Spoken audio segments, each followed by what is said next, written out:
Nossas mãos e olhando para a imagem da doce Virgem Maria, Nossa Senhora dos Prazeres, peçamos a sua preciosa intercessão.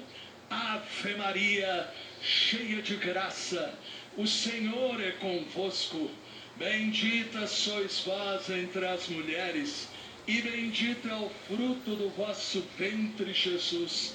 Santa Maria, Mãe de Deus, rogai por nós, pecadores, agora e na hora de nossa morte. Amém. Levantando a nossa mão e apontando para o quadro do Padre Pio, onde está também a sua relíquia, nós vamos neste momento rezar. Padre Pio, coloco em tuas mãos todos os meus pedidos, leva-os para o coração de Jesus misericordioso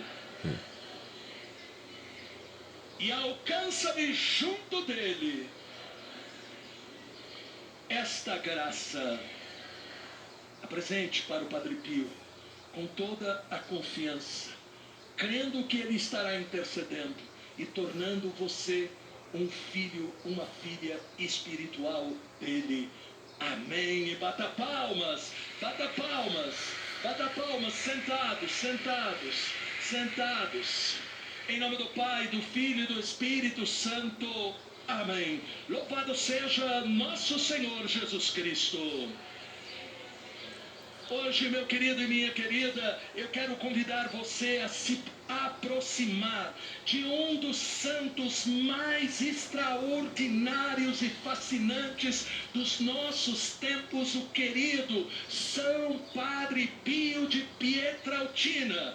Ele tinha o dom de milagres, a graça de ler os corações, isto é, as pessoas muitas vezes se aproximavam dele e ele já ia dizendo o que estava acontecendo na vida daquela pessoa. Ele tinha o dom da bilocação, estar em dois lugares ao mesmo tempo, a levitação. Muitas vezes as pessoas o viam nos ares. Ele tinha o poder para expulsar os demônios e também os estigmas, as 5 chagas nas mãos, nos pés e no peito, e depois de morto foram descobrir que ele tinha a chaga semelhante à de Jesus no seu ombro.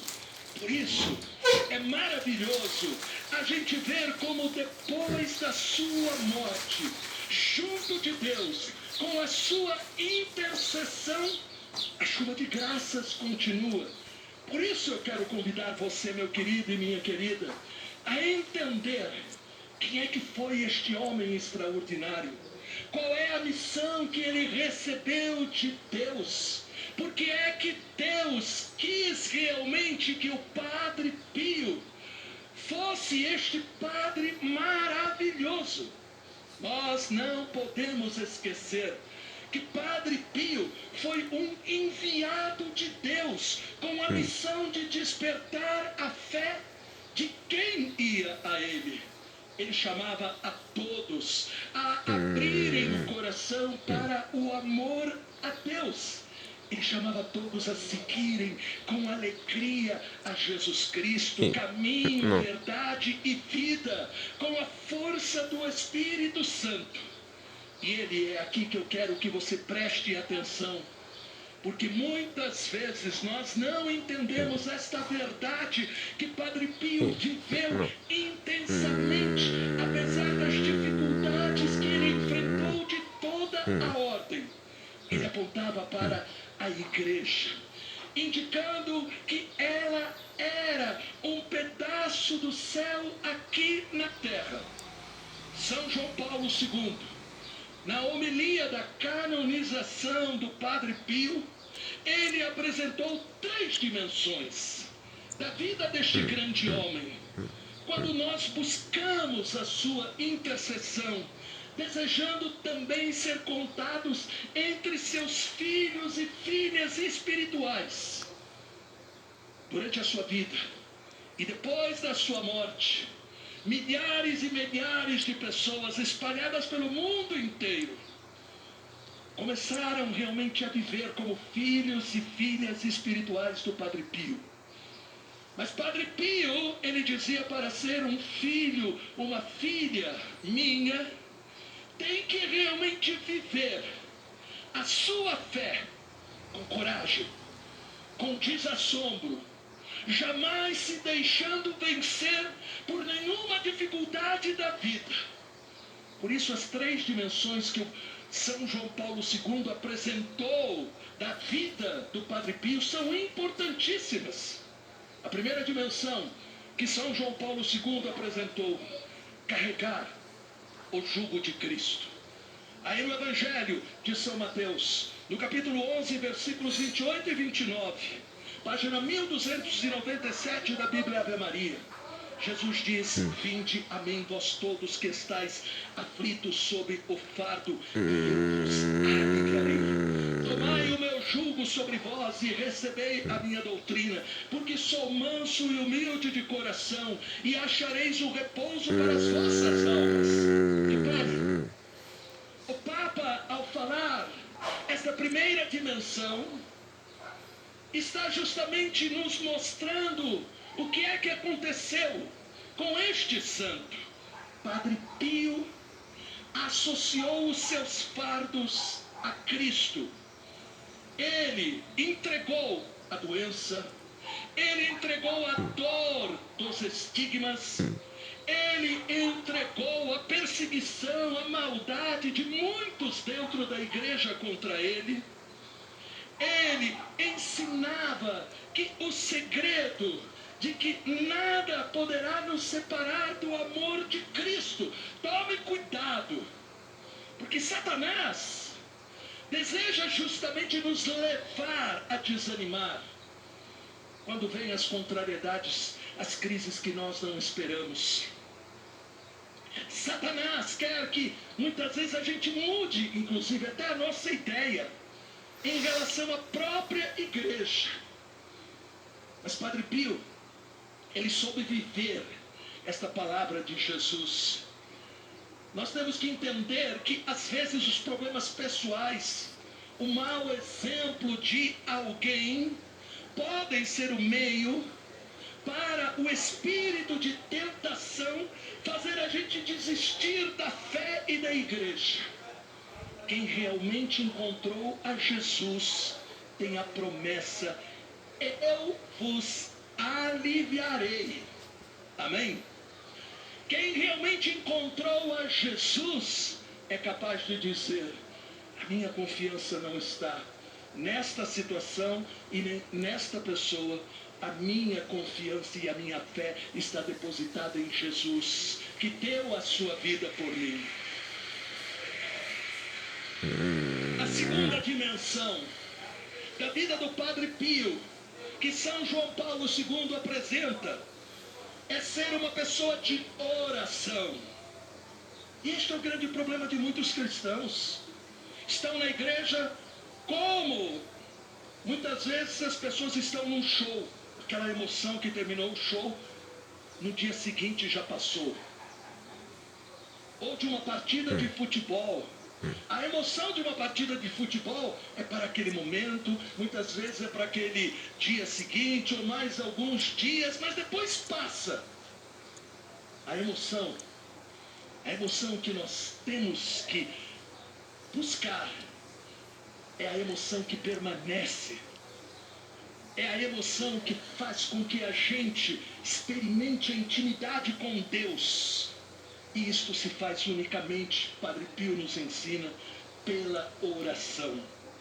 No Evangelho de São Lucas, no capítulo 18, versículo 1, página 1371 da Bíblia Ave Maria, Jesus diz: propôs-lhe Jesus uma parábola para mostrar que é necessário orar sempre, sem jamais deixar de fazê-lo.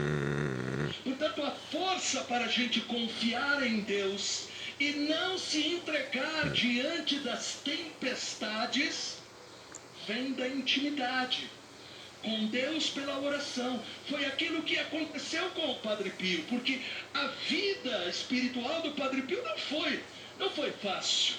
Ele enfrentou lutas contra o demônio. Ele enfrentou a incompreensão de pessoas que o caluniavam. Ele sofreu o ciúme de outros padres que o denunciavam para o Papa, o denunciavam para o bispo. Mas por que ele não se sentia abalado? Por que é que ele não se entregava? Por que é que ele não desanimava? Porque ele justamente sabia quem era Deus. E ele tinha esta comunhão com Deus que a oração nos dá. A oração do Padre Pio era uma oração pessoal com a palavra, era uma oração com os sacramentos, a Eucaristia, a visita ao Santíssimo Sacramento, a confissão. A oração do Padre Pio era uma oração regada pelo amor também à doce Virgem Maria, com o rosário, com o terço. Portanto, a oração do Padre Pio era aquilo justamente que fazia com que ele, a cada dia, pudesse proclamar: Deus é real, porque Ele me sustenta, Ele me fortalece, Ele me anima. A terceira dimensão que o Papa São João Paulo II apresenta sobre o Padre Pio é amar os outros com misericórdia. Em Mateus, no capítulo 5, versículos de 44 a 45, página 1289 da Bíblia Ave Maria, Jesus diz no Sermão da Montanha, preste muita atenção. E por que presta? Nós vivemos em um mundo de extremos. Nós vivemos em um mundo onde as pessoas não aceitam, né, quem é diferente deles. Nós vivemos em um mundo onde as pessoas se tornam inimigas umas das outras. E isso está acontecendo também dentro das igrejas. Dentro das igrejas. Pessoas que não se amam e não vivem o que Jesus diz aqui, Mateus 5, 44, 45. Amai vossos inimigos. Fazei o bem aos que vos odeiam. Orai pelos que vos maltratam e perseguem. Deste modo sereis os filhos do vosso Pai do céu. Repare, apesar das calúnias, fora e dentro da igreja, fruto de pessoas maldosas, movidas pela inveja e ciúme, Padre Pio colocou em prática esta palavra de Jesus, amando e orando. Nós teríamos menos guerras, nós teríamos famílias mais fortes, nós teríamos amizades verdadeiras, se nós soubéssemos acreditar um pouco mais na força da oração. Lá em Medjugorje, a Virgem Maria, numa das suas falas, ela diz que a oração muda corações, e se nós acreditarmos, ela é capaz de mudar o mundo. Se hoje o mundo está nestes conflitos, nesses extremismos, guerras, divisões, é porque talvez nós cristãos não estamos orando. Não estamos colocando realmente o nosso coração para desarmar todo este mal que Satanás está semeando. Amém? Nós temos que entender esta dimensão de amar os outros e rezar pelos nossos inimigos. Ela revela justamente este amor a Deus, este amor ao próximo, movidos pelo Espírito Santo. Por isso, levante a sua mão. Vamos olhar para o Padre Pio neste momento. Vamos olhar para o Padre Pio e repita comigo: Padre Pio de Pietrautina, que fostes favorecido por Deus com tantos dons do Espírito. Venho junto de ti para